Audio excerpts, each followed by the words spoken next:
प्यारे साथियों, आज की ये जो हमारी क्लास है इसमें मैं आपको हासिल वाला जोड़ एवं हासिल वाला घटाव सिखाने वाला हूं। तो चलिए स्टूडेंट्स, हम लोग जोड़ते हैं। ठीक है, तो जोड़ने का काम आप इधर से स्टार्ट करोगे। यहाँ पर आपके पास संख्या 5 है, संख्या 5 में आपको 6 को जोड़ना। तो चलिए हम लोग जोड़ देते हैं।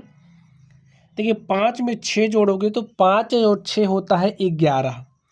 अब देखिए स्टूडेंट्स, ऐसा नहीं है कि आप 11 आया और यहाँ पर आप 11 लिख दो, नहीं, ऐसा नहीं करोगे।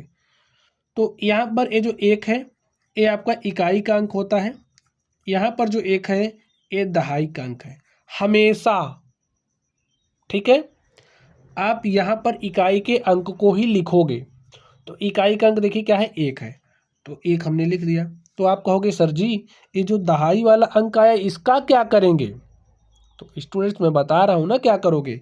ये आपका दहाई वाला अंक हासिल बन जाएगा और उसको आप यहाँ लिखोगे। लिख दिया। चलिए इस 1 को 3 में जोड़ दो तो 1 3 4 हो गया, और 4 में 3 को जोड़ दो तो 4 3 7 हो गया। देखिए 1 अंक वाली संख्या आ गई, तो ये भी इकाई है। ठीक है, तो 7 लिख दिया। चलिए कोई हासिल नहीं आया है इस बार। 7 में 9 जोड़ा तो 7 9 होता है 16। देखिए 16 2 अंक वाली संख्या है, इसमें इकाई का अंक 6 है, तो इकाई के अंक को यहाँ लिखेंगे। दहाई का अंक आपका हासिल बन गया, उसको यहाँ लिख दो। ठीक है, तो 1 में 8 जोड़ा तो 9 हो गया, 9 में 8 जोड़ा तो 9 8 17 होता है।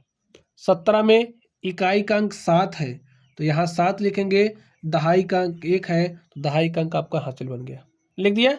चलिए 1 में 9 जोड़ा तो 9 1 10, 10 में 7 जोड़ा 10 7 17। स्टूडेंट्स यहाँ ध्यान दे दो अब आप एक बात का, जब भी आप अंतिम अंकों को जोड़ोगे तो जो भी आएगा उसको यहाँ पूरा लिखोगे।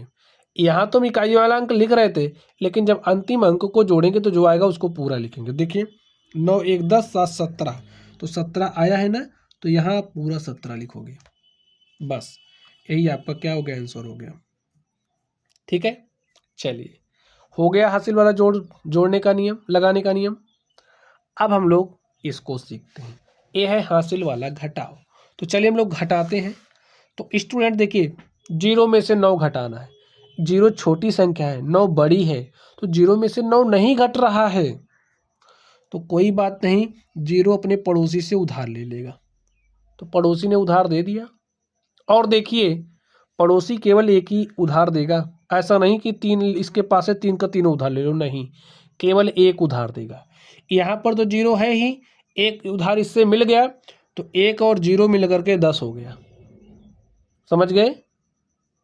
तो 1 और 0 मिलकर के 10 हुआ, 10 में से 9 गया, 1 आ गया। देखिए इसने तो एक उधार दिया था, तो भाई इसके पास 1 की कमी हो जाएगी, यानी कि 2 बचा। 2 में से 8 नहीं घटेगा, तो अब आप इससे उधार मांगोगे, इसके पास है ही नहीं तो क्या देगा? देखिए चाहे हो चाहे ना हो लेकिन ये देगा। अगर इसके पास नहीं है तो दूसरे से मांग के देगा, लेकिन देगा। तो इसने इससे मांग लिया, इसकी देना जरूर मजबूरी है। ठीक है, तो इसने 1 दिया इसको, यहाँ हो गया 10। अब देखिए इसके पास तो 10 हो गया है, 10 में से 1 इसने इसको दे दिया, ये तो 12 हो गया। अब 1 कितना बचा? 10 में से 1 दे दिया, 9 बचा है। 1 कितना बचा? 1 बचा है। तो 12 में से 8 घटाया तो 4 आया, 9 में से 9 घटाया तो 0 आया, 1 में से 7 नहीं घट रहा है, तो उधार लिया इससे, हो गया 11। ठीक है, तो 11 में से 7 घटाया 4, तो प्यारे साथियों यहाँ 2 बचा है। इसने इससे उधार लिया, तो 1 तो यहाँ हो गया 12, 12 में से 5 घटा तो 7 आया, तो यहाँ क्या बचा है? अब 8 बच गया है। 8 में से 3 घटा तो 5 आया, और प्यारे साथियों इस तरीके से हमारा आंसर भी आ गया। ठीक है, कैसे घटाते हैं आप लोगों ने समझ लिया है, तो चलिए पढ़ते रहिए। Thank you.